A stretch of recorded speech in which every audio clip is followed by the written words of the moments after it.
Scots don't much trust the UK government, the system of government. They don't think they benefit economically from the Union. They think England does.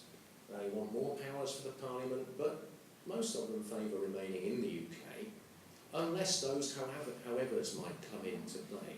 Dislike of the Conservatives, that sense that the UK may take Scotland out of the EU, English Euroscepticism might take Scotland out of the EU, or if they get persuaded that there are indeed sunlit uplands following independence.